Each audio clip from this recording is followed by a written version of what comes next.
or this way or just this way. There are many types.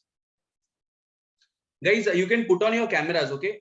If I see you guys, I'm more comfortable while teaching. So just a request. So this is what handwriting is. अभी अगला सवाल ये आता है normal course में कि चलो ठीक है सर, आपने ये तो बता दिया कि हैंडराइटिंग होता क्या है या ग्राफोलॉजी क्या है। ये सर्किट्स जब हमारे अक्षरों में उतरते हैं तो वो हमारी जिंदगी में हमारे जो खुद के परसेप्शंस होते हैं उन परसेप्शंस को रिजेंबल करते हैं। चलो ये तो समझ गया, but the next question is that ये चीजें जो हमें ध्यान में आई है हम इसको सुधार कैसे सकते हैं, इसके ऊपर वर्क कैसे कर सकते हैं। से फॉर एग्जाम्पल दिस जी, ये जो सीधा बार है, दिस रेजेंबल्स, ये सिर्फ जी में नहीं आता, ये जे में भी आता है या ये वाई में भी आता है। ये जो चीज है ये, इसका मतलब क्या है? This means that the writer is more engrossed और इन्वॉल्व इन द पास्ट। वो पास्ट के बारे में ज्यादा सोचता है या ज्यादा उसके लिए वो पास्ट की चीजों को ध्यान में रख कर ही खुद के आगे के कदम लेता है। तो सर चलो हमें ये तो समझ गया कि हम लोग पास्ट में सोच रहे हैं because this trait is there in our handwriting, but how do we improve it? There comes this concept of graphotherapy.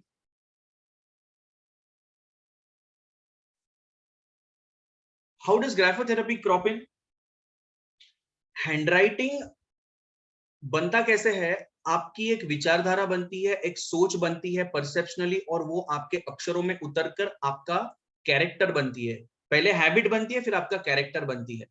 वेराज graphotherapy में क्या होता है, आपको थेरेपी करते वक्त देखो, ये जो साइंस है ग्राफोलॉजी का, ये प्रेडिक्टिव साइंस नहीं है। यानी ये आपको आपके भविष्य में क्या होने वाला है, या आपकी शादी किस टाइम पे होगी, या आपका प्रोग्रेस कितना होगा, ये सारी चीजें नहीं बोलती है। दिस प्रेडिक्शंस का पार्ट जो है that goes into astrology and other occult sciences. But when we talk about handwriting, this is more of an observatory science, this is more of the you can say, ये आपकी जो अभी की सोच है उसको ज्यादा रिजेंबल करता है। तो जब थेरेपी की बात, वापस coming back to the part of therapy, जब मैंने ये कहा कि अगर आपको समझ में आया कि आपका जी ऐसा है तो आप उसको चेंज कैसे कर सकते हो, there is no overnight change in graphology, this is not a miracle, this is a pure science. तो आप लोग, मैं जब आपको बोलूंगा कि अच्छा आप आपका जी ऐसे मत करना, आप जी को ऐसे करो, या उसको यहां तक बेसिकली खींचो, या आपके वाई को आप बेसिकली यहां तक खींचो। What does this mean? You have to practice this kind of improvement every day. For how many days? वो how many days का zones में bifurcation होता है, वो हमारा next point आएगा। बट यहाँ पे जब मैं आपको बोलता हूं कि सर आप ये ऐसा मत जी करो, आपका जी आप ऐसा करो, at that time you keep telling your mind कि okay, it is not that I should keep thinking about the past, I need to go ahead, I cannot think about the past, I need to go ahead. When you keep repeating this and you keep telling your brain this, slowly this becomes your habit, and this habit turns into your characteristic, and then you naturally start writing your G this way. So this is graphotherapy. अच्छा, 2 बार हमने किया sir, ये comfortable नहीं हो रहा है। Actually हम लोग है ना, ये लिखने में ज्यादा कंफर्टेबल है, ये लिखने में इतने कंफर्टेबल नहीं है। इनिशियली वैसे ही होगा और वैसे ही होना चाहिए, क्योंकि आप जब ऐसा जी कर रहे हो इसका मतलब है कि आपकी विचारधारा उस तरह की है। Okay, so this is what graphotherapy is. It is not some prediction, or it is not some kind of a miracle. It is a very normal phenomena, and it is just changing your habit. It is simply changing your habit. So this is all about graphotherapy and graphology, how it works, uska basis kya hai. Next, moving on to mother figure and father figure. This is again not directly related to graphology, but this will just give you a brief idea of graphology क्यों सीखनी चाहिए. हर इंसान की जिंदगी में पहले 14 years जो होते हैं वो building years होते हैं. In those 14 years you learn, वो कहते हैं ना, it is like a pot which is wet till 14 years. After that it is shaped perfectly. Okay. पहले 7 साल माँ के होते हैं, अगले 7 साल पिताजी के होते हैं. For the first 7 years the mother figure is more influential. For the next 7 years the father figure is more influential. Why am I talking this from a graphology perspective? Because आपके जो father figure और mother figure के, अच्छा, what do I mean by mother figure and father figure?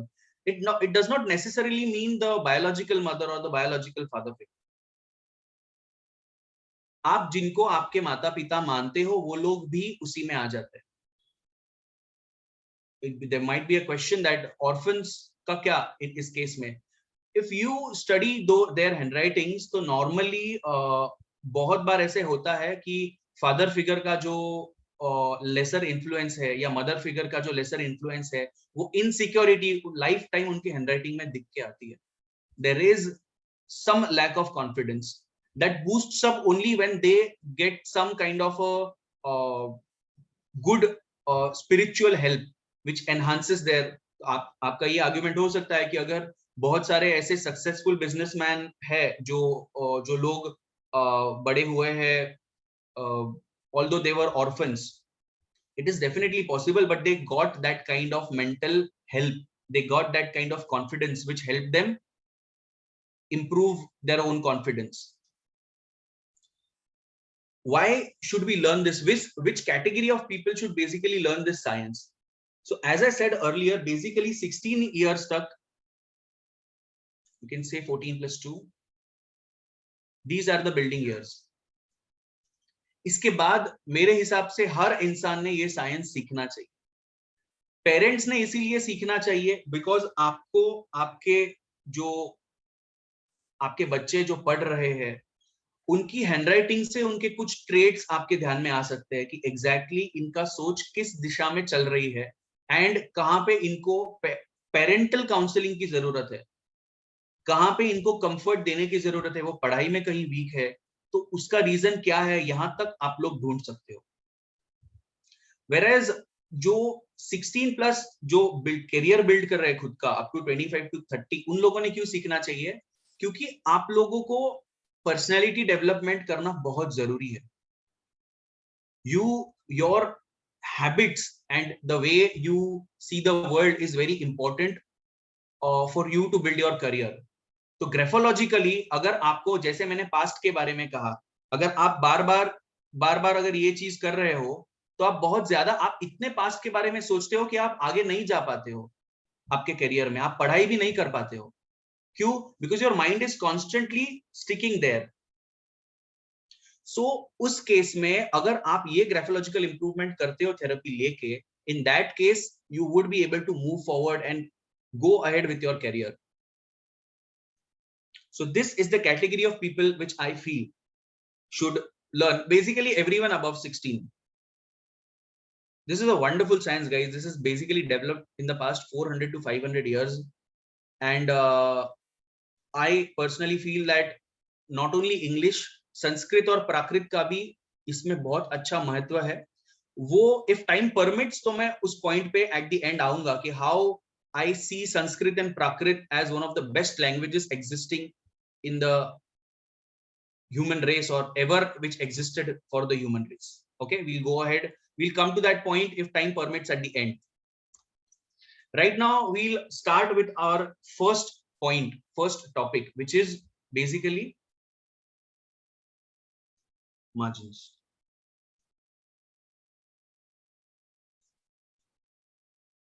There are many kinds of various parameters which are to be studied with graphology. आप सभी को एक page दिया था, आप सभी को एक पेज लेने बोला था, उसमें वो पेज ब्लैंक था. It was your birth. किसने उस पेज को किस तरह से यूटिलाइज किया है, कितनों ने कितने मार्जिन्स यूज किए हैं, कितने लोगों ने उसके ऊपर कितने सेंटेंसेस लिखे हैं, किसी ने 10 लिखे होंगे, किसी ने 15 लिखे होंगे, किसी ने बिल्कुल मार्जिन नहीं छोड़ी होगी, किसी ने बहुत सारी जगह छोड़ी होगी.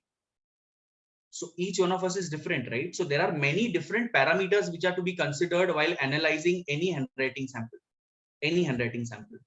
तो अभी हम लोग जो बात कर रहे हैं वो सिर्फ मार्जिन्स के बारे में बात कर रहे हैं, which is one of the parameters. So talking about margins, ये अगर आपका पेज है,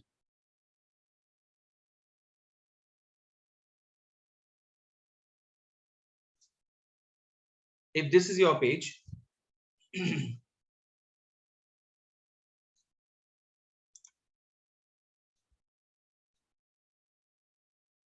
up, left, right, and down. This denotes past.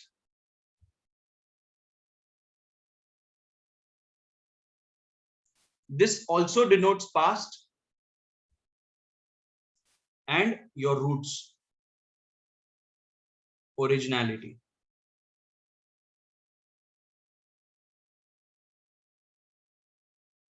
This denotes your future.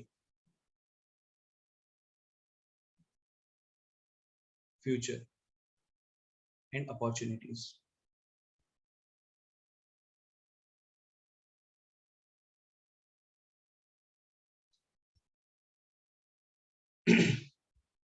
Right now, we'll be talking mainly about these two, left and right. Mainly in margins की हम बात करेंगे. तो now I am expecting कि आप सभी ने कुछ ना कुछ लिखा होगा और आपके पेज को आप सामने पकड़ के just check that if this is your page,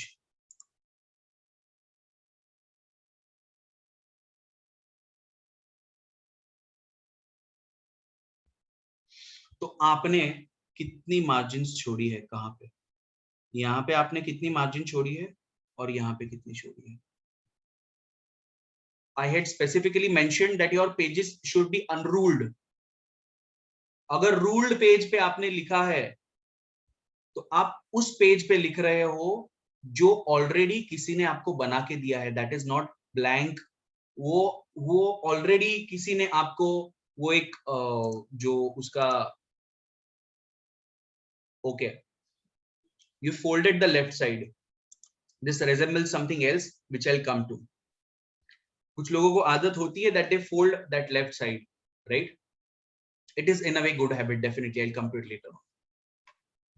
अगर आपने रूल्ड पेज लिया है तो किसी और ने आपके लिए ऑलरेडी कुछ ना कुछ बना के रखा था, उसके ऊपर आप लिख रहे थे. अगर आपने अनरूल्ड पेज पे लिखा है तो you are writing on a page which is completely blank. Okay, तो सबके मार्जिन्स अलग अलग होंगे. Now let us try to analyse. Okay, what is basically the normal कितना होना चाहिए मार्जिन लेफ्ट साइड से? तो I would say 1/8.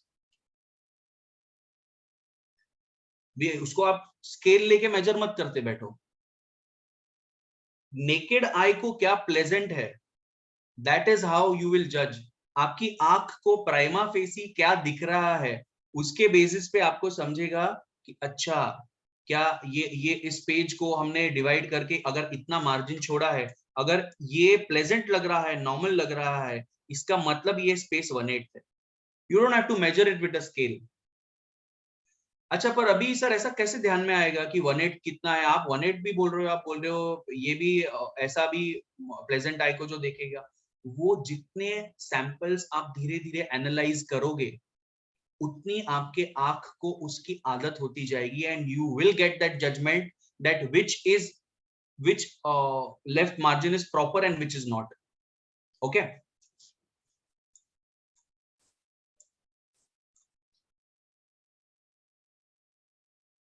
so for the first thing, let us talk about a normal straight left margin.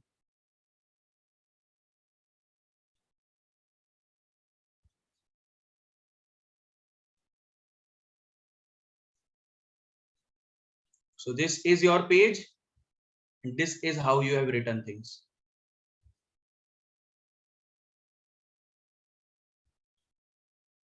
So this is a normal straight left margin. Normal. What does this resemble? इसका मतलब क्या है? क्या कहा था हमने ऊपर?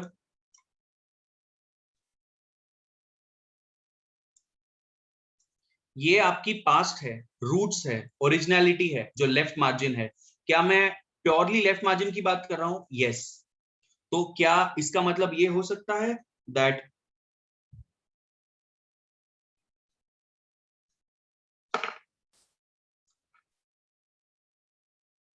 respects the past and roots? इसको थोड़ा सा और अच्छे से प्रेजेंट करने की कोशिश करूं तो क्या ये लोग ज्यादा पेट्रियोटिक रहेंगे? पेट्रियोटिक का क्या संबंध आता है सर इधर? Since they respect there originality, वो लोग उनकी ओरिजिनलिटी को रिस्पेक्ट करते हैं, इसीलिए उनके मन में देशभक्ति ज्यादा भरी हुई है. आपसे मुझसे ज्यादा सम्मान करेंगे वो तिरंगे का, शायद, अगर आपकी मार्जिन स्ट्रेट लेफ्ट है तो, which is very very very important. Parents का भी respect, these people will respect their parents also. Why? You will never find anyone with a straight left margin disrespecting his parents, his or her parents, on a normal, in a normal course. Moving ahead, यहीं पे हमने, अगर हम बात करें folding the page की,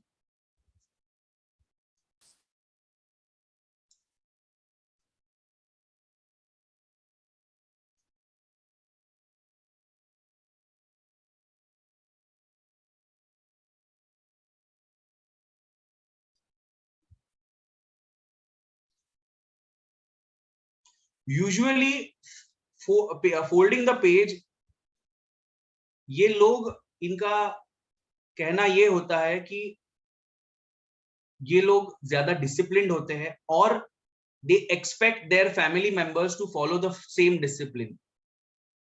जैसे कि अगर वो कह रहे हैं कि आपको शाम को 7 बजे के बाद घर के बाहर नहीं जाना है, अगर वो उनके बच्चों को या एनीवन इन देयर फैमिली, अगर वो ये बात कह रहे हैं, तो they are very strict with it and they expect everyone to follow what they are saying. क्यों? क्योंकि अनरूल्ड पेज था, उस पेज को उन्होंने स्पेसिफिकली फोल्ड किया है और फोल्ड करके एक इमेजिनरी डिसिप्लिनरी एक्शन क्रिएट किया है. इमेजिनरी डिसिप्लिनरी एक्शन का मतलब ये है कि वो लोग चाहते हैं कि खुद भी वो फॉलो करे और दूसरे भी उस चीज को फॉलो करे. अगर मुझे बताओ आपका पेज ऑलरेडी रूल्ड होगा तो क्या ये सारी चीजें आएगी? पहले से ही आएगा लेफ्ट मार्जिन. तो मतलब आप किसी और के कहने पे चल रहे हो, रूल्ड होगा तो. Okay, next.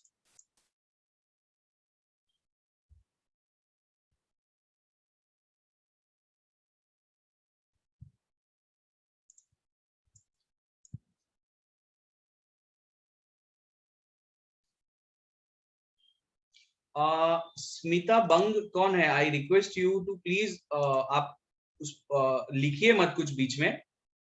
It is causing some disturbance. A request please. Narrow left margin.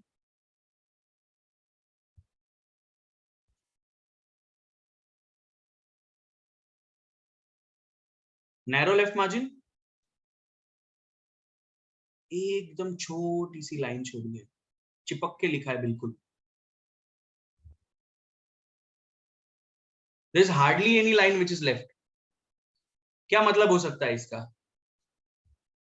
To much thinking about the past.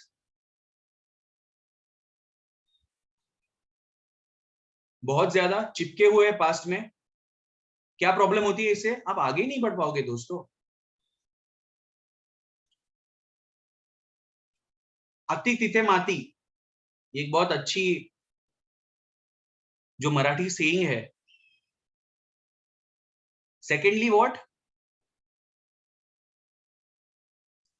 अगर इसमें आपका जो मैंने ऊपर बोला था G, Y और J ऐसा है तो ये भी पास्ट है और margins also resemble past. This guy thinks 24/7 about जिंदगी में मेरे क्या हुआ था, क्यों हुआ, ऐसा मेरे साथ क्यों हुआ, किसी और के साथ नहीं हुआ, मैंने कितना अन्याय सहन किया है, यही सारी चीजों में ये इंसान चिपका रहेगा. You won't be able to move ahead. This is a very major barrier. Next. अच्छा, I am being a bit quick क्योंकि एक ही घंटे का टाइम है. डिस्कशन एक मार्जिन पे मैं 25 मिनट डिस्कशन कर सकता हूं, but I am quickly going ahead. Okay,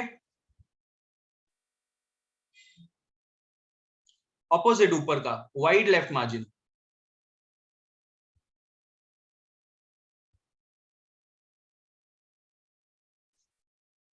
मस्त स्पेस सोडली इकडे टकाटक एकदम.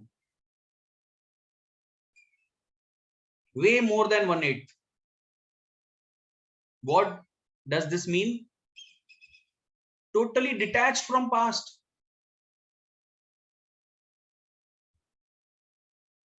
Doesn't care what has happened. पर क्या यहाँ पे वापस पेरेंट्स का थोड़ा डिसरिस्पेक्ट आ सकता है? यस.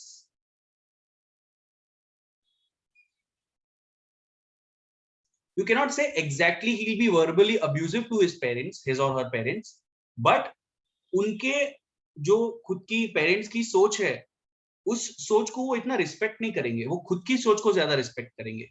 क्या वो कंट्री के बारे में ज्यादा सोचेंगे? नहीं सोचेंगे. ओरिजिनलिटी के बारे में नहीं सोचेंगे. ये लोग अगर उनके रूरल एरिया से मूव होके अगर वो उनके किसी सिटी में अगर वो आए हैं सीखने के लिए बोलो या सेटल होने के लिए बोलो, तो ये लोग वापस उनके गांव जाने का सोचेंगे नहीं. They don't care what is there in their original this thing where they were born. Okay,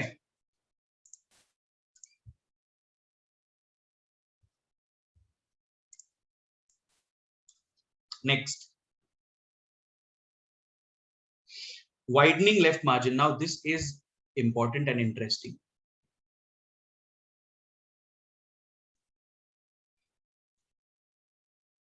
widening पहले एकदम चिपक के लिख रहे थे, फिर बाद में ऐसा होने लगा.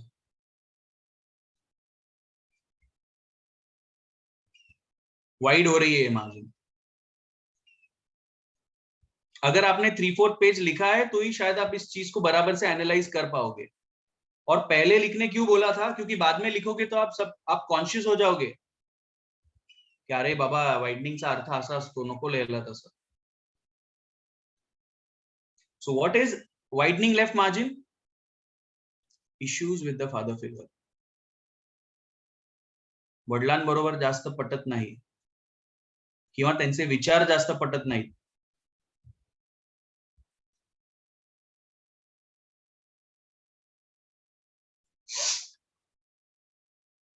So he whenever went to the society or his father for any kind of support, help, he always returned disappointed. निराशा ही थी हर बार.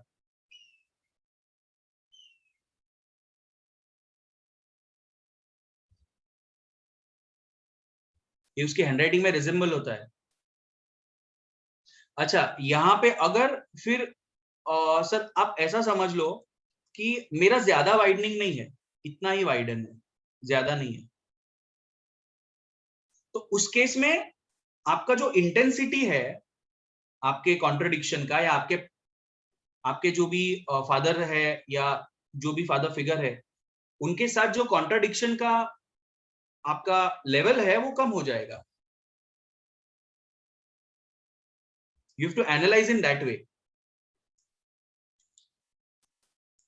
Next, we move on to the right margin quickly.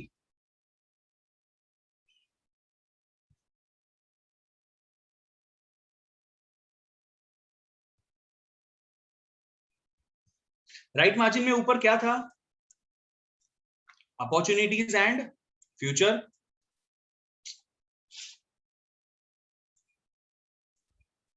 Future opportunities basic फंडा वो था.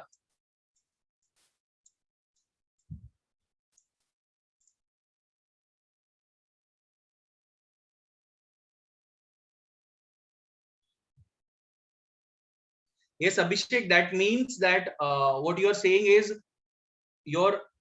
there is a widening left margin. जो point आपने बोला है Abhishek, it means there is some widening left margin and there is some contradiction with the father's thought. ठीक है. Right margin, normal अगर राइट मार्जिन है तो क्या बोलोगे आप? Narrow, normal narrow right margin है, not narrow but it is a very normal margin.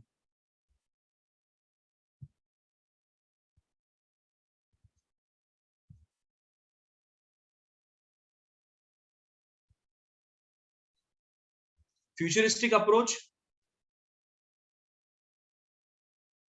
Ambitious, passionate.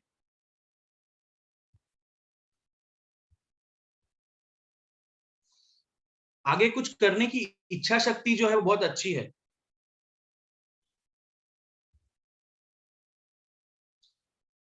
अभी इसमें अगर हम लोग बात करें वाइड राइट मार्जिन की,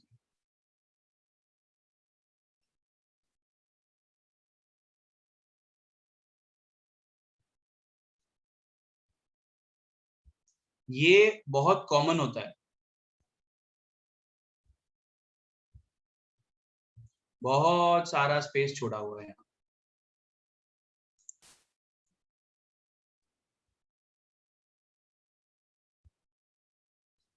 What does this mean? Leaves a lot of opportunities.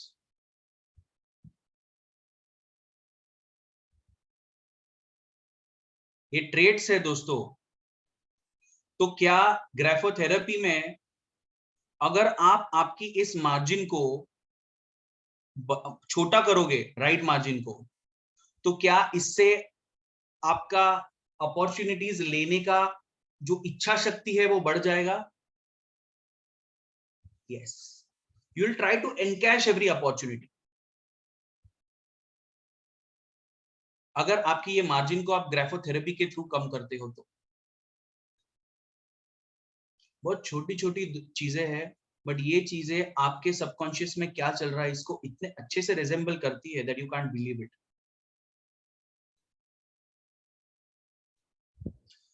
Now in between there is a very important principle which is to be kept in mind.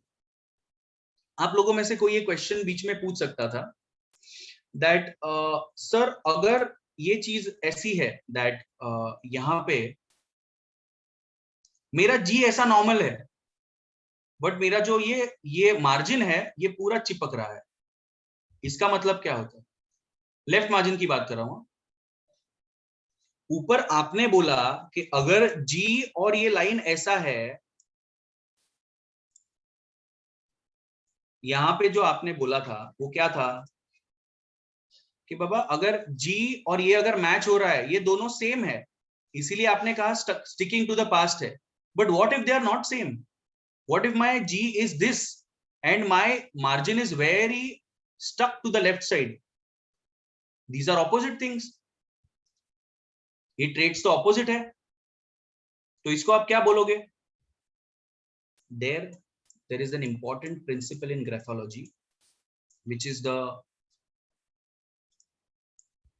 mitigating principle.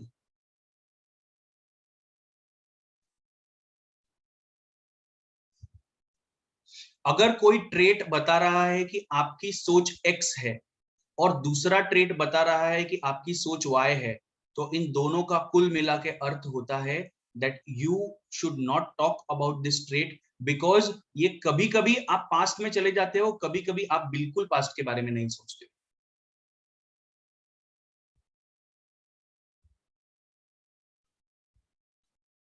Sir पर ये अभी ये समझेगा कैसे? इसके लिए आप जितने सैंपल्स को एनालाइज करोगे, जितने सैंपल्स का आप एनालिसिस करोगे, उसमें जितना आप टाइम इन्वेस्ट करोगे, उतना आपको ध्यान में आता जाएगा कि कौन सा प्रिंसिपल किस दूसरे प्रिंसिपल को मिटिगेट कर रहा है. ऊपर मिटिगेशन नहीं था, ऊपर था वो एक्सेलरेशन था. एक प्रिंसिपल दूसरे प्रिंसिपल को कुल मिलाकर पास्ट के बारे में कितना इंसान सोचता है उसको रिजेंबल कर रहा था, बट यहाँ पे वो क्या कर रहा है, वो मिटिगेट कर रहा है दो चीजों को। दूसरी चीज तो ये एक इंपॉर्टेंट प्रिंसिपल हो गया जो मिटिगेट कर सकता है। इसके लिए आपको पूरा कोर्स समझना पड़ेगा और आपको ये समझना पड़ेगा कि कौन सा प्रिंसिपल किस चीज को रिजेंबल करता है, और अगर ये चीज दोनों अपोजिट है तो इसके बारे में हमें सोचना है या नहीं सोचना है, ये आपको तब डिसाइड कर सकते हैं आप। नेक्स्ट, अगर सर और एक चीज है, मेरा एक जी ऐसा है, अच्छा चलो समझ लो कुल मिलाकर मैंने 10 जी लिखे हैं, उसमें से सर 8 जी जो है, 8 भी नहीं, चलो 6 जो है वो ऐसे है, 2 जो है वो ऐसे है, और बचे हुए 2 जो है वो ऐसे है। क्या ये हो सकता है? डेफिनेटली हो सकता है, ये चीज डेफिनेटली हो सकती है। तो सर इसको आप ग्राफोलॉजिकली स्टडी कैसे करोगे? फिर कंसिस्टेंसी नहीं है ना, क्योंकि इन तीनों का मतलब अलग होता है। ये जी अलग मतलब है, इसका अलग मतलब है, इसका अलग मतलब है।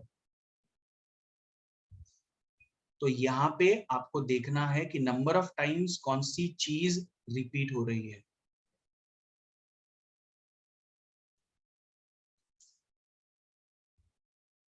तभी आपको ये सोचना है कि most of the times you are thinking about the past. Will you say you are always thinking about the past? बिल्कुल नहीं। आप कहोगे आप ज्यादातर समय पास्ट के बारे में सोचते हो, आप हर बार पास्ट के बारे में नहीं सोचते हो। तो आपको ये देखना पड़ेगा कि सामने जो सैंपल आपके है, उस सैंपल में कौन सा ट्रेट कितनी बार रिपीट हो रहा है, how many number of times is it repeating. आप सीधा आप पूरा पेज देखोगे, पूरा 3/4 पेज आपने लिखा है और उसमें आपका 5 बार जी आया है, आपने पहले 2 लाइंस में जो जी आया है उसको स्टडी करके सामने वाले को बोल दिया कि अरे भाई तू बहुत पास्ट के बारे में सोचता है, हालांकि सिर्फ पहले 2 लाइंस के जी ही उसके पास्ट के थे, बाकी के नहीं थे।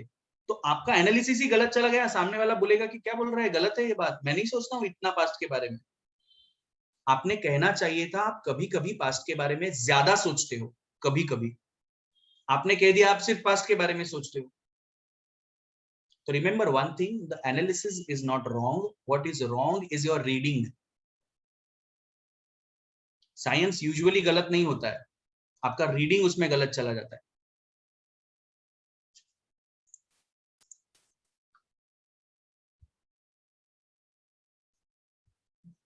Okay, there are a few questions I know, we'll come to that slowly.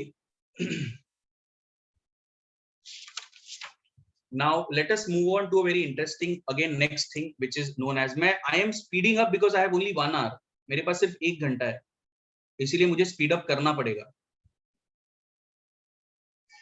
बेसलाइंस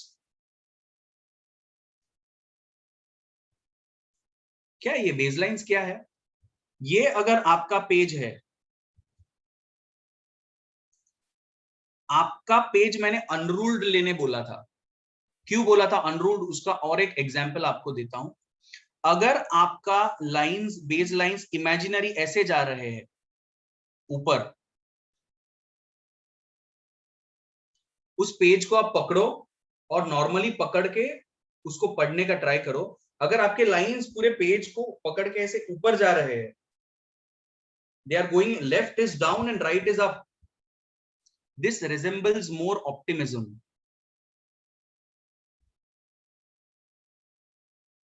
positivity ज्यादा है, आपकी सोच ज्यादा पॉजिटिव है। इसको अगर और अच्छे से, ये मेरा खुद का एनालिसिस है जो मैंने पिछले कुछ सालों में जो सैंपल्स एनालाइज किए उसमें मुझे पता चला दैट दिस, जो पहला पार्ट होता है पेज का वो डे होता है, ये जो है ये नून है या मिड डे है,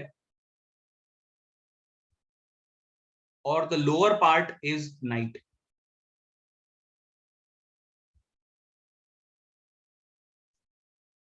तो अगर आपकी जो बेसलाइन है, वो बेसलाइन अगर ऐसा है कि सर यहाँ पे ऊपर जा रहा है, यहाँ पे सीधा है और यहाँ पे नीचे जा रहा है। पेज को पकड़ के देखो, आपको समझ में आ जाएगा आपके बेसलाइंस कैसे है। तो इसका मतलब क्या हो रहा है, आप यूजुअली मॉर्निंग में पॉजिटिव होते हो, नून में आप नॉर्मल होते हो, और रात में यू गेट पेसिमिस्टिक, और यू कैन से आप ज्यादा नेगेटिव हो जाते हो। क्या इसका ऑपोजिट भी हो सकता है? डेफिनेटली हो सकता है। यहाँ पे मॉर्निंग्स इतने फ्रेश नहीं होते हैं, नून्स बहुत पॉजिटिव होते हैं, और नाइट में वापस नेगेटिव हो जाते हैं। Any which combination is possible. But sir कितने लाइंस मॉर्निंग में आते हैं, कितने नून में? अरे वैसा नहीं देख सकते आप। कितने लाइंस ये कोई डिफाइन नहीं कर सकता है, क्योंकि कोई 15 लाइन लिखेगा एक पेज पे, कोई 20 लिखेगा, कोई 25 लिखेगा, कोई सिर्फ 5 लिखेगा। आपको इमेजिनरी वे में उस पेज को 3 पार्ट्स में डिवाइड करके देखना है कि उसने पहले पार्ट में कितना लिखा है। बीच बहुत बार ऐसे भी होता है, स्पेसिंग की जब बात करें तो, उसने पहले पार्ट में एकदम फटाफट 5-6 लाइन लिखे हैं, और फिर बाद में सिर्फ 3 लाइन लिखे हैं। इसका मतलब ऐसे इंसानों का काम first half of the day में बहुत सारा होता है, शाम के बाद वो बोर हो जाते हैं कि बस हालात था, खूब काम था।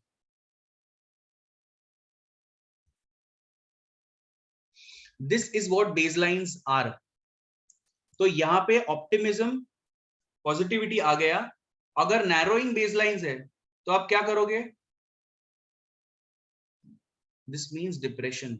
अगर पूरा पूरा लाइन, सारी चीजें अगर ऐसा नीचे जा रही है, अगर सारी सारी लाइंस पूरे पेज में सारी लाइन ऐसे ही लिखी है, लेफ्ट ऊपर है राइट नीचे है, लॉस्ट एंथुजियाज्म। काम करना है इसीलिए कर रहे हैं वो लोग, उनको दिल से नहीं करना है वो।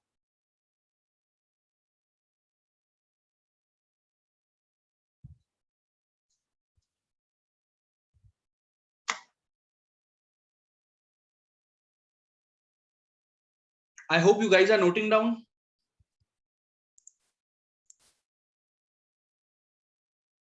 परफेक्टली स्ट्रेट यूजुअली नहीं होते। परफेक्टली स्ट्रेट है मतलब उनका बैलेंस डायरी है। परफेक्टली स्ट्रेट नहीं होते वो, थोड़े बहुत कभी कभी कॉनकेव होते हैं, कॉन्वेक्स होते हैं, वो बहुत आगे के मुद्दे हैं। बट अगर स्ट्रेट लाइंस है तो you are neither positive nor negative, आप बैलेंस्ड हो, नॉर्मल हो। जो पैशन होता है, usually when I love graphology, it is my best passion which I have experienced with in my self. तो मैं जब ग्राफोलॉजी सिखाने जाता हूं, आप मेरे स्लैंट्स देखो, यूजुअली अपवर्ड गोइंग है। अक्षर यूजुअली लेफ्ट नीचे है और राइट ऊपर जा रहा है, नॉर्मल सेंस में। क्यों? क्योंकि मेरी ये पैशन है, मैं बहुत बहुत खुश होता हूं ये चीज सिखाते वक्त, या किसी का हैंडराइटिंग सैंपल एनालाइज करते वक्त। वेरएज अगर आपका स्ट्रेट है तो ऐसा नहीं कि आपको पैशन नहीं है, बट एक बैलेंस डायरी है। ती उत्सुकता जी आहे ती कुठेतरी लिमिटेड आहे। Okay, there's a small poll. I'll just wait for 2 minutes. Please complete it.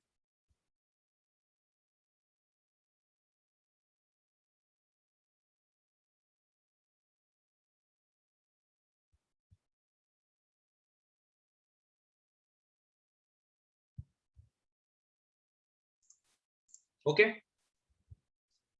now after learning all this, I'll come to the most interesting part. मैं 2 लेटर्स की बात करने वाला हूँ। ये तो हम लोगों ने अभी तक मार्जिन्स और बेसलाइंस की बात करी, बहुत सारी चीजें होती है, प्रेशर्स होती है, पेस्टोसिटीज होती है, स्लांट्स होते हैं। स्लांट्स मतलब कोई ऐसा लिखता है तो कोई ऐसा लिखता है, तो कोई ऐसा लिखता है। ये तीनों अलग अलग चीजें हैं। ये स्लांट सीधा है, ये स्लांट लेफ्ट में है, ये स्लांट राइट में है। बहुत सारे फैक्टर्स है। हम लोग उन फैक्टर्स पे अभी सारी, जैसे मैंने कहा, 1 घंटे में नहीं बात कर सकते। It is a very good science and it needs a lot of time. So अभी हम लोग अल्फाबेट्स की बात करेंगे। Before we move on to alphabets, there is one basic concept which you guys should know, that हमारा जो शरीर है, अच्छा बचपन में सबको याद है, हमको 3 लाइंस की बुक रहती थी इंग्लिश सीखते वक्त, 3 ओळी होत्या का? कारण की आई गेस मी जास्त केल्या का? हो, yes, 1 line is extra. This is the upper zone, this is the middle zone, this is the lower zone. Upper zone, middle zone, lower zone. If you divide your body into 3 parts, तो जो आपके नेक तक का part है, that is the upper zone, stomach तक का part है वो मिडिल जोन है, and below the stomach everything is the lower zone. तो English is one language which goes in all the 3 zones. आप सिखाते वक्त ही आपके बच्चों को तीनों जोन्स के बारे में सोचने के लिए मजबूर करते हो.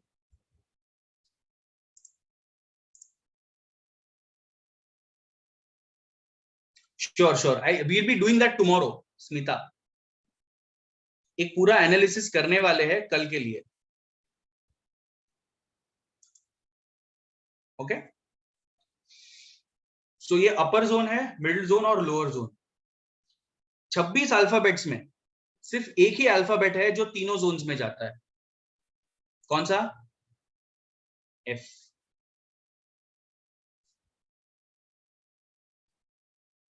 अच्छा तो सर ई मिडिल जोन में है. अच्छा, ये सब मैं छोटी लिपि की बात कर रहा हूं. स्टडी जो होता है ग्राफोलॉजी का, वो पूरा पूरा स्मॉल में होता है, कैप्स में नहीं होता. तो ई यहां पे आया. सर जी मिडल और लोअर, वाई मिडल और lower, A middle, B upper and middle. बोलते हो ना बच्चों को, वरती लाईनला टेकव रे बाबा, मध्येच सोडू नको.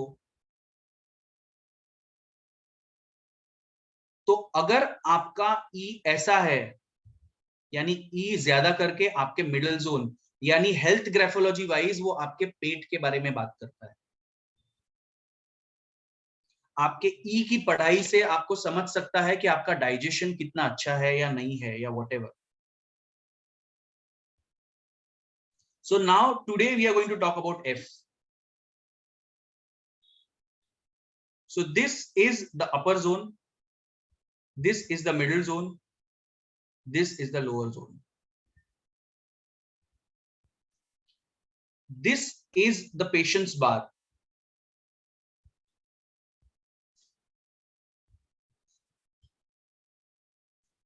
अगर आपका F ये है,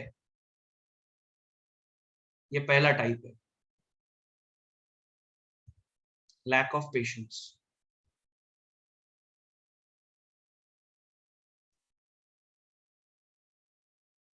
चेक करना इन लोगों को.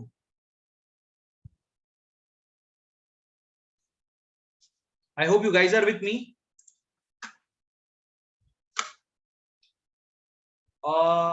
This is for both cursive and normal. सब लोग मेरे साथ है, समझ रहा है सबको? ग्रेट.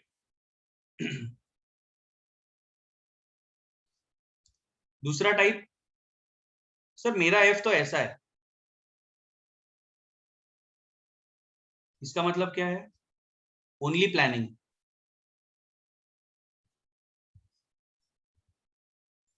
No execution. ऐसे लोग सिर्फ प्लान करते हैं जिंदगी में. खास करके अगर बच्चे हैं, सीए स्टूडेंट्स भी है बहुत सारे जो आज यहाँ पे है, तो वो लोग क्या करते हैं, एफ अगर ऐसा है, सर पूरा एक्सेल शीट बनाएंगे, कैसे क्या प्लान करना है, किस टाइम पे कॉस्टिंग चालू करना है, किस टाइम पे ईआईएफ थियरी करना है, किस टाइम पे कुछ और करना है, पूरा पूरा एक्सेल शीट रेडी है, अलार्म्स लगा के रखे हैं, 5-5 सब कुछ है. 1 घंटा भी पढ़ाई नहीं करता वो पूरे दिन में, because there is only planning, there is no execution.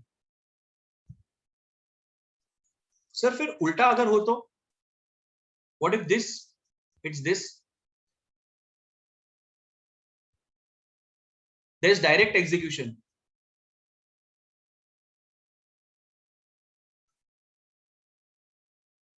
अच्छा यहाँ पे भी जो हमने देखा था, प्लानिंग एलिमेंट थोड़ा है, एग्जीक्यूशन भी थोड़ा है, सिर्फ पेशेंस का प्रॉब्लम.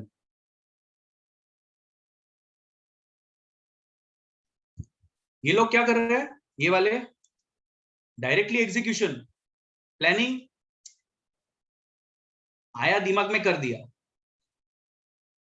ऐसे ही चल रहे थे, कुछ प्लान नहीं था, रास्ते में आते आते देखा एक बहुत अच्छा फॉसिल का स्मार्ट वॉच है, कितने का, 21,000 का, चलो ले लो, आवडलं घेऊन टाकलं बाबा, जास्त विचार नहीं। ये वाले वैसा करेंगे क्या? नहीं, ये वाले 2 साल तक प्लान करेंगे कि मेरे को फॉसिल की घड़ी लेनी है जो 21,000 की है, उसके फीचर्स अमेजोन पे, स्नैपडील पे, फ्लिपकार्ट पे जाके 50 बार पढ़ के हो गए हैं, वो लर्न हो गए हैं, पर लिया है क्या? नहीं।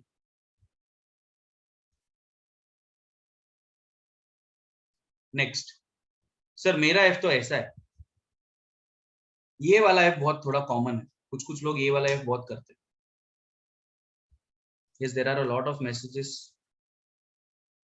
yes Neelam, that is the normal f. First and third F is not same. First में पेशेंस बार नहीं था ना, फर्स्ट वाले में पेशेंस बार नहीं था। What is the patience bar? Let me tell you, this one is the patience bar, ये यहाँ पे था ही नहीं ना,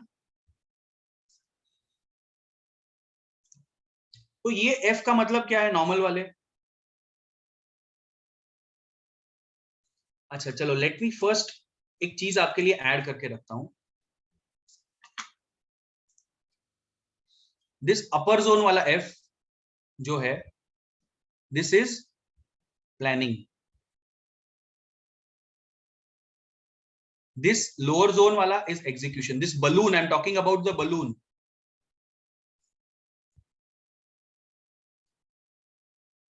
you can call this the balloon, ये वाला, ये बीच में का जो ये balloon है,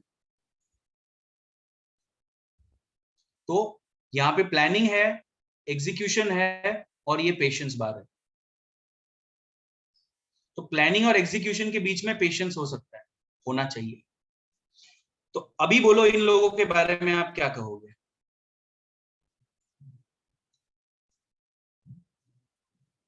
सर प्लान भी नहीं है,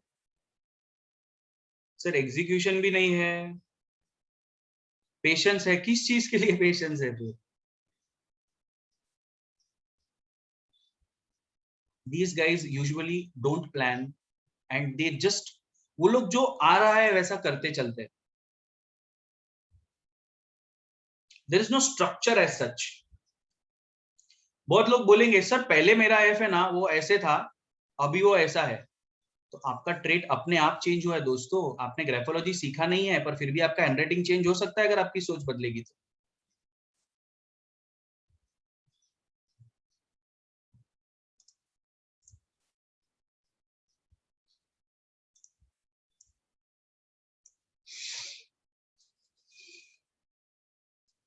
और एक इंटरेस्टिंग बात बताता हूँ आप लोगों को,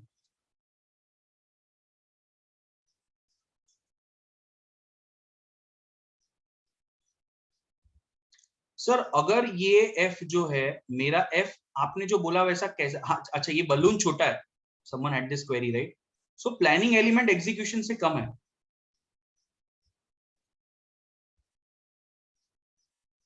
और पेशेंस भी नॉर्मल है। सर ये पेशेंस कितना है कैसे डिसाइड होगा? वो that is what again what is pleasant to the naked eye, जितना आप एनालिसिस करोगे उतना आपके ध्यान में आएगा कि ये किस लेवल के बार को पेशेंस अच्छा है कहेंगे, किसको कम कहेंगे, किसको बिल्कुल नहीं है कहेंगे। चलो सर ठीक है, ये प्लान एग्जीक्यूशन समझ गया, I feel this is the ideal F, this is my thinking. Planning element बहुत ज्यादा नहीं होना चाहिए, नॉमिनल होना चाहिए, एग्जीक्यूशन ज्यादा होना चाहिए, और पेशेंस होना चाहिए। I feel this is the ideal F, this is my personal observation. तो जो स्टूडेंट्स ये एफ निकालते हैं, एग्जाम में फेलियर होने के चांसेस बहुत ज्यादा है। आपका एफ जो है उसको ऐसा करो, yes there is a possibility you will pass with more flying colors, because आप आपकी हैबिट चेंज कर रहे हो। मैं आपको पढ़ाई किसी और से करवाने नहीं बोल रहा हूं, मैं आपको बोल रहा हूं खुद को प्रोएक्टिव होने की जरूरत है। चलो ठीक है सर, इसके आगे अगर मेरा एफ ऐसा है, ये वाला एफ भी बहुत लोगों का है, ऐसे लोग है ना मामा के साइड से ज्यादा कनेक्टेड होते हैं, they are more with their maternal relatives. This is a very interesting observation. People feel that wow factor, अरे तुला कसं कळलं, मला मामाच्या कझिन्स खूप आवडतात वगैरे, होता है ऐसा. उल्टा एफ है, भागम भाग देखी है सबने, मालिक मुन्नी एफ उल्टा लिखती है, तो मुन्नी मामा की साइड से ज्यादा कनेक्टेड है.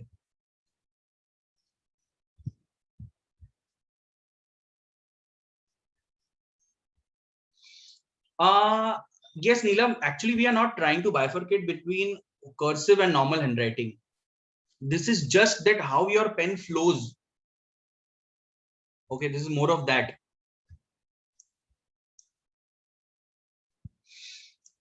Any questions with F?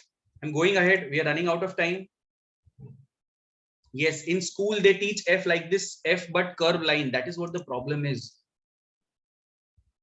You've rightly pointed out. एक second,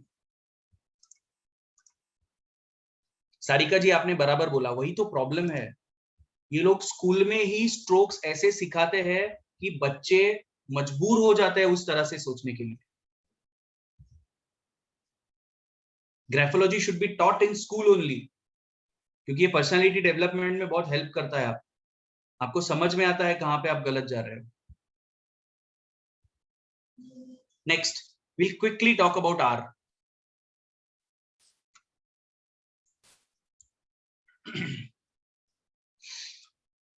R usually resembles creativity.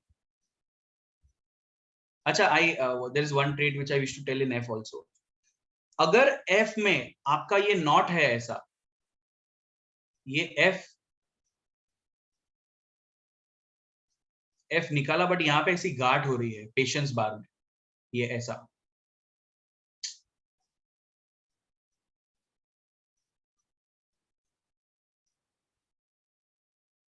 होता है, ऐसा भी. This is a small knot. This is a knot. This resembles confusion. Not in any letter out of all alphabets denotes confusion. Clear नहीं है mind में, कुछ तो गड़बड़ी है कि ये क्या है भाई.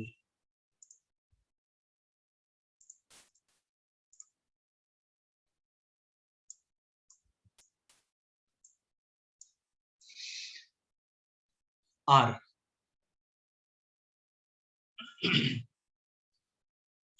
ये आर का मतलब है humorous, desire for creativity and artistic things.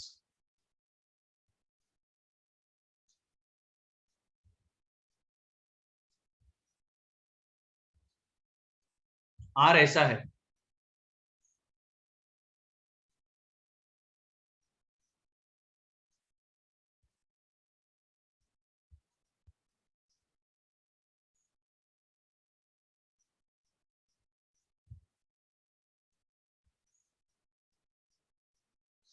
अभी यहाँ पे एक इंपॉर्टेंट चीज, ऊपर मैंने बोला कि सर नॉट कोई भी लेटर में अच्छा नहीं है, तो यहाँ पे तो ये नॉट आ रहा है, तो क्या ये अच्छा नहीं है क्रिएटिविटी के लिए? R is the only alphabet जहां पे नॉट अच्छा है. उसका क्या रीजन है?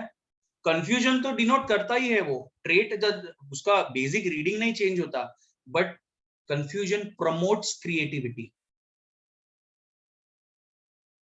जितने आप कंफ्यूज हो उतने आप ज्यादा क्रिएटिव होते हो. तो सिर्फ आर एक ही ऐसा अल्फाबेट है जिसमें नॉट अच्छा है.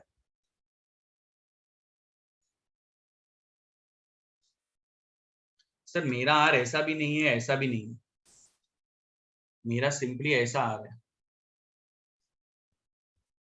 पॉसिबल है प्रीत?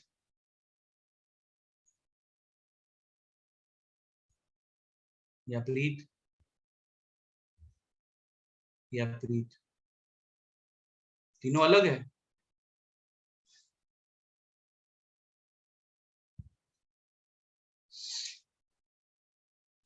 These people are a bit mechanical but creative. ऐसे लोगों को कैश फ्लोज बहुत अच्छे से समझते हैं। क्यों?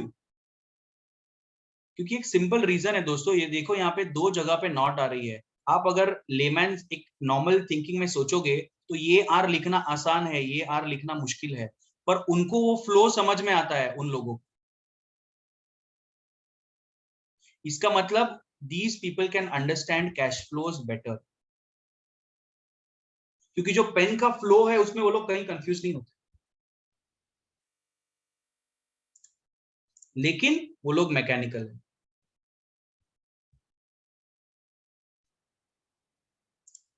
वो लोग मैकेनिकल होते हैं।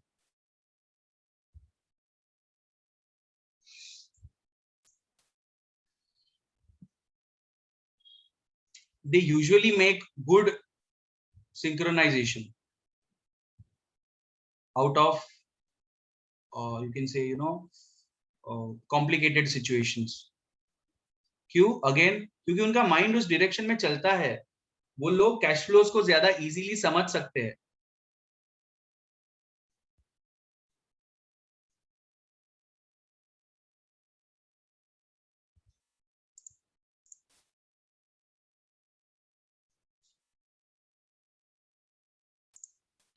अभी वापस there are a few questions कि सर मेरा एक आर, मेरे दो आर ऐसे है, मेरे तीन आर ऐसे है, पांच आर ऐसे है। तो जो प्रिंसिपल मैंने ऊपर आपको रिपीटिशन का बोला था, अच्छा इसका मतलब ये नहीं होता कि you are a split personality disorder वाला बंदा, मल्टीपल पर्सनालिटी है क्या सर? कभी ऐसा है कभी वैसा है, कोई डिसऑर्डर नहीं है दोस्तों, ये बहुत नेचुरल है। आपका हर ट्रेट सिमिलर नहीं हो सकता, that does not mean you are psychologically not stable, you are very much stable even if you are having all types of hours, right?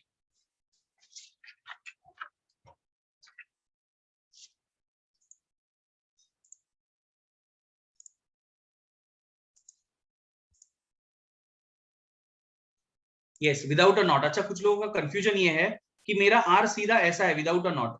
अभी मेरे आर में यूजुअली नॉट आता ही है यार, देयर इज सम, हमेशा ही आता है। देखो अभी मैं कोशिश कर रहा हूँ, अच्छा आ ही रहा है वो, ये वाला। अगर ये वाला आर यहाँ पे है, this is without a not, मेरा आ नहीं रहा है वो without a not, because that is what my thinking is usually. ये वाला ही विदाउट नॉट है। तो जिन लोगों को कंफ्यूजन है कि सर मेरा आर नॉट में नहीं है, अच्छा ये आर में नॉट नहीं है आप बोल रहे हो ऐसा, ये वाले में ना, लैक ऑफ क्रिएटिविटी। नॉट का मतलब क्या है? कंफ्यूजन। कंफ्यूजन से प्रमोट क्या हो रहा है? क्रिएटिविटी। अगर आपके इसमें नॉट नहीं है तो क्रिएटिविटी का जो लेवल है वो कम हो जाएगा। Yes, are you guys with me?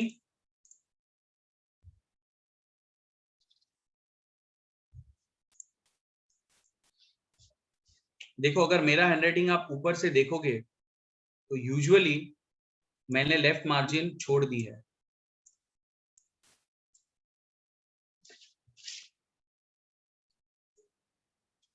Usually I have started everything in middle। देख रहे हो सब तरफ लेफ्ट छोड़ा हुआ है, अवेलेबल था वो स्पेस, मुझे दिख रहा था। तो क्या भाई तू डिसरिस्पेक्ट करता है क्या मैं कंट्री को? मैं पेट्रियोटिक नहीं हूँ, बिल्कुल भी ऐसा नहीं है, मैं पेट्रियोटिक हूँ। But the thing is yes, I am very much detached from my past for the time being, that is true, and I have developed this in the past 2 years। पहले मेरा चिपक के था, एकदम नैरो लेफ्ट मार्जिन था, अभी वो थोड़ा सा वाइड हो गया है, which I'm working on and I'm making it come close because I wanted 1/8, जो अभी 1/8 नहीं है। This is a fact which I'm accepting।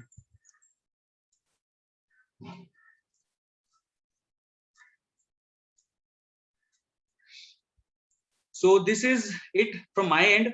दो तीन चीजें हैं, उसके बाद मैं आप लोगों को मौका दूंगा बोलने का.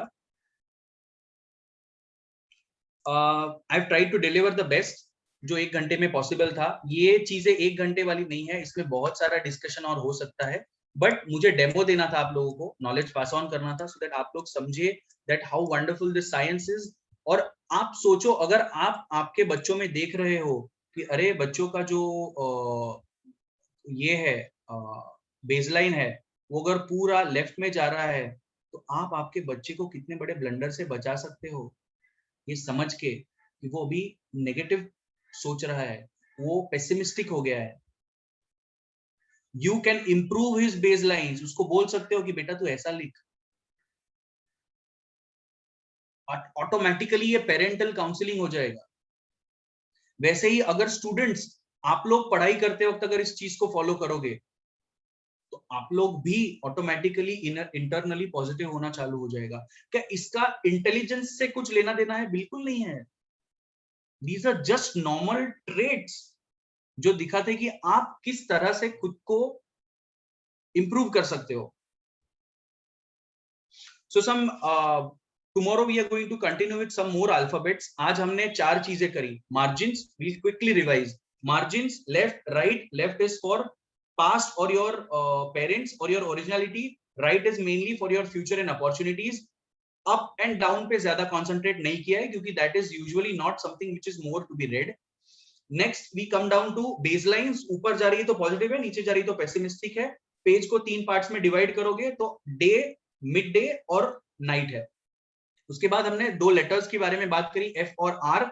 F goes in all the 3 zones. Upper zone is your माने नेक तक का पार्ट. I am sorry for that Marathi thing.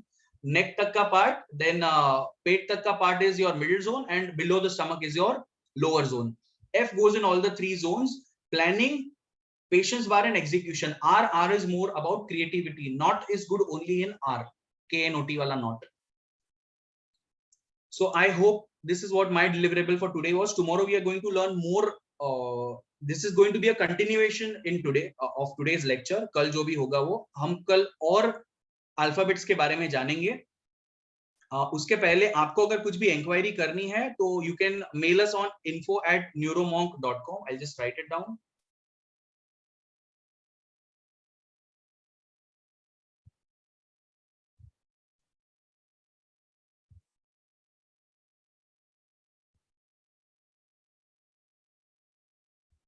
आप इस पे मेल करके पूछ सकते हो. There is going to be a paid course as well. उस कोर्स की डिटेल्स भी आपको आएगी, बट उस डिटेल्स के लिए आपको सबसे पहले जो है आपको फीडबैक फॉर्म पे भरना पड़ेगा.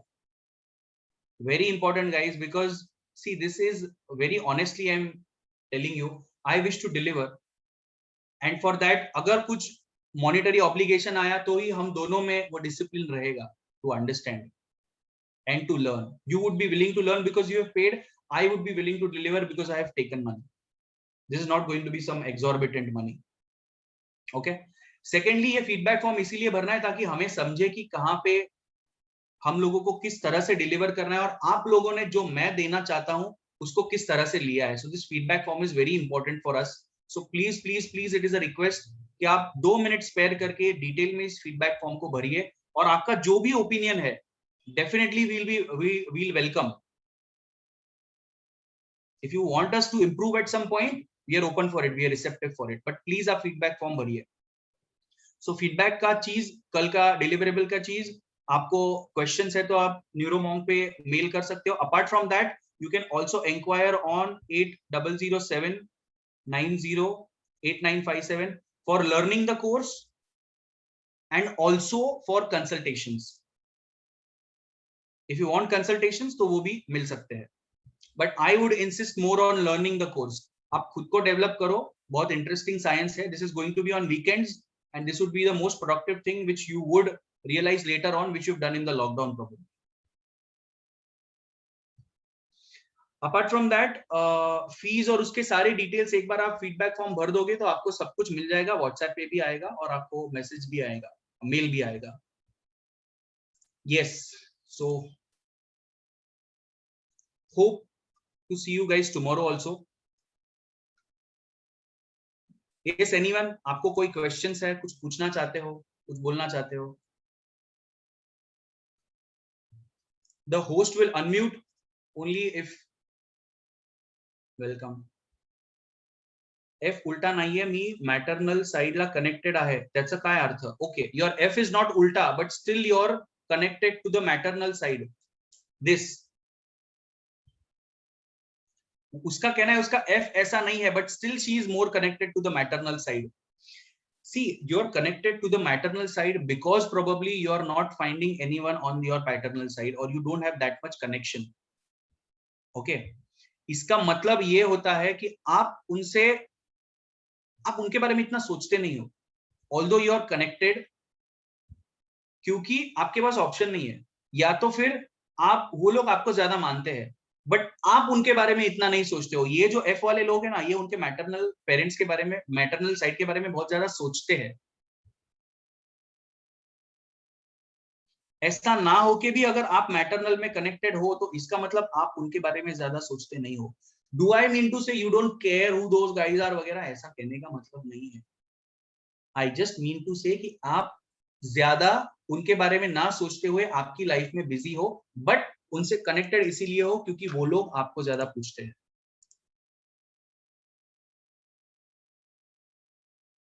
What if the margin on both sides, left and right, is same? Same का मतलब इट इज गुड ना। यू सी, आप it is a balance diary, मतलब आप आपके अपॉर्चुनिटीज को भी एनकैश करते हो और आप आपके पास्ट में भी इतने अटके हुए नहीं हो, अगर दोनों साइड आपका मार्जिन सेम है।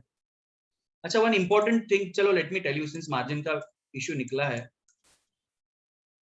so now you guys understand this lecture can go on for hours with this kind of a discussion.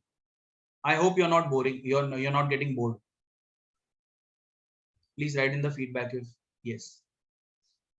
अगर मार्जिन किसी ने छोड़ी ही नहीं है, सर मैंने मार्जिन ही नहीं छोड़ी है, सब तरफ सब कुछ चिपका हुआ है, इधर इधर से चालू किया है, वो पेज पूरा लिख के बेंड हो गया है अभी, और वहां से चालू करके I have ended on this right tip. अरे बेटा, आपके पास सोचने के लिए टाइम ही नहीं है। You are so busy, so busy, so busy. Mind is so occupied, too occupied mind. And as I said earlier, मराठीतली म्हण खूप चांगली आहे, आती तिथे माती.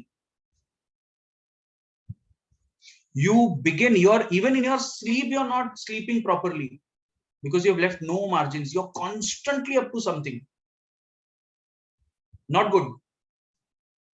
So balanced margins का मतलब क्या होता है? Coming back to my query, if they are pleasant to the naked eye, तो balance diary in mind, opportunities को भी आप अच्छे से टैकल करते हो और आपके रूट्स को भी अच्छे से रिस्पेक्ट करते हो, ज्यादा उनके बारे में सोचते नहीं हो, इतना भी नहीं कि वो आपके प्रोग्रेस को हैम्पर करे।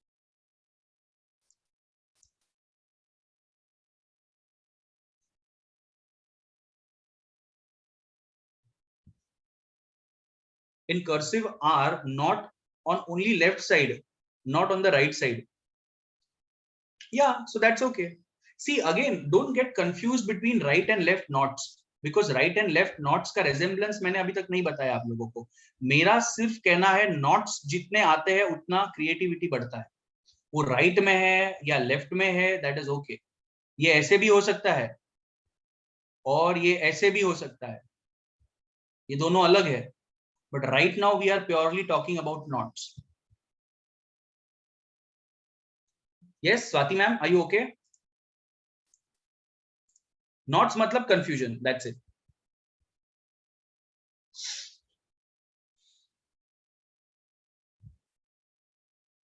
Does this also depend on the way a book is kept while writing? Yes.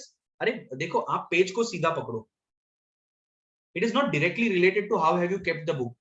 अगर ये पेज है, ये मेरा पेज है, समझ लो ये वाला, okay, I written a few points. अगर इस पेज को मेरा ये सब ऊपर जा रहा है, it means the baseline that I M positive. Page को सीधा पकड़ के आपको क्या दिख रहा है? सीधा पकड़ो पेज को, ऐसा। पर सर मैंने पेज को आड़ा पकड़ के लिखा था। तो बेटा जब आपने आड़ा लिखा तो उस वक्त भी आपकी बेसलाइंस ऊपर जा रही है या नीचे जा रही है? देखो, आप जो पेज को पकड़ रहे हो आपकी कन्वीनियंस के लिए है, पर उसके ऊपर जो लिख रहे हो वो आपका सबकॉन्शियस माइंड है। कुछ कुछ लोग पेज को आड़ा पकड़ के भी सीधा लिखते हैं, कुछ लोग सीधा पकड़ के पूरा आड़ा लिखते हैं। तो पेज कैसे पकड़ रहे हो ये इंपॉर्टेंट नहीं है।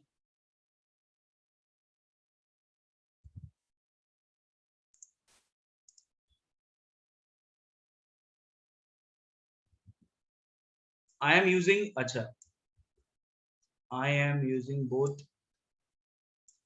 I am using both R while writing. Is that fine? Creativity and mechanical one. Yes, that is, see, as I said, you don't judge yourself कि ये सही है या गलत है। मैंने कभी आपको पूरे सेशन में एक भी बार बोला ये गलत है, ये सही है? मैं सिर्फ आपको ट्रेट्स समझा रहा हूं। दुनिया में कोई चीज सही गलत है ही नहीं। और आपके लाइफ को जो सूटेबल है उसको बढ़ाओ। आप अगर समझ लो आप बजटिंग डिपार्टमेंट में हो, तो वो डिपार्टमेंट में एफ ऐसा लिखना बहुत बहुत अच्छा है। You are in that planning department. Execution किसी और को करना है, आपको सिर्फ बजट बनाना है। तो उन लोगों के लिए एफ ऐसा लिखना बहुत अच्छा है, पर स्टूडेंट्स के लिए अच्छा नहीं है। तो आप आपके जिंदगी के किस फेज में हो उसके ऊपर डिपेंडेंट है कि आपने किस तरह से आपके हैंडराइटिंग को मॉडिफाई करना चाहिए। So Tejal, please don't feel that I am using both R, तो इसका मतलब क्या है? It's okay, it's fine, it's completely fine. अगर आपका मैकेनिकल वाला आर ज्यादा है तो आपको कैश फ्लो ज्यादा अच्छे से समझ में आते हैं। अगर क्रिएटिव वाला आर ज्यादा है तो आप ज्यादा क्रिएटिव हो, दैट्स इट। अच्छा बुरा बरं वाईट असं काही नाहीये। Whenever we are writing, is it good to write by folding the page? As I said, there is no good or bad. I won't say that. Which is a good practice. I feel you should not fold the page, क्योंकि page fold करने के बाद थोड़ा सा domination आ जाता है। You start dominating because you want the people in your family to follow the things which you are following, which is not possible in all cases. It is nothing bad, but नहीं follow करोगे। वो army में अगर आप लोग हो, again in which phase of your life you are, अगर army में आप जा रहे हो तो अगर मेजर जनरल खुद के पेज को फोल्ड करते हैं तो वो अच्छा है, उन्होंने करना चाहिए। What if we have a loop in L? Then it is confused. We have not come to L. We will talk about L later on. Sir, I have written in the straight line and on left and right and proper space is there. It's good. Thank you, Abhishek. Left margin is detaching from the past. But if we aren't detached from our father, that's what I'm trying to tell you. Signature I'll be taking tomorrow, Chirag bhai. Signature, I have talked about only 4 things: margins, baselines, F, alphabet and R. That's it. और basic paraphernalia हमने बात करी थी, which is related to this thing. Yes, Neelam, just a moment. So you said left margin means detaching from the past, but what if we aren't detached from our father? Father से detachment की बात मैंने करी ही नहीं margin में, मैंने contradiction of thought की बात करी। Yes, who is this? This is Shukra. Shukra, I did not say that you are detached by your father if your margin is wide left.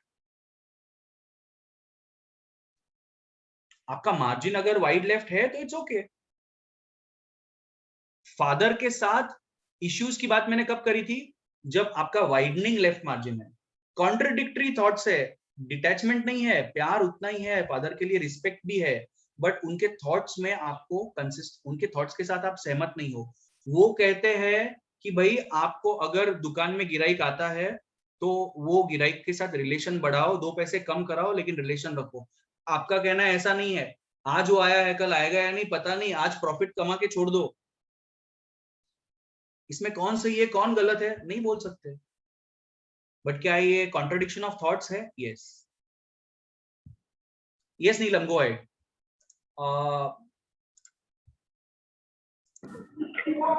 Yeah, I had a query. For example, if the R is cursive, so if the first, let's say for example, reduced, The word reduced has R as the first letter. So if in that it is, let's say, cursive, and in some other R, it is a normal R, does this indicate anything different? Like the first letter of a word is cursive, always, throughout. Does this indicate anything, or it's just a matter of writing? Plainly we can say this thing that since cursive में आपका ink flow अच्छा होता है, जो pen का flow होता है वो cursive में अच्छा है, तो whenever you begin with something you have a very clear idea about it.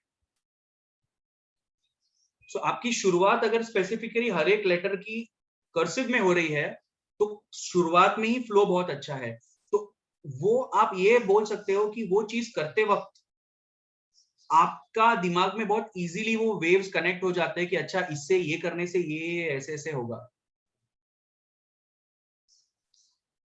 Okay, so there is no other resemblance, but yes see ये सारी चीजें धीरे धीरे over the period of time आपको समझते जाएगी जब आप एनालिसिस करोगे.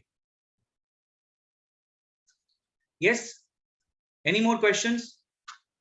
आई hope session went well and I hope to see you guys tomorrow as well, because tomorrow is going to be damn interesting with other alphabets, and I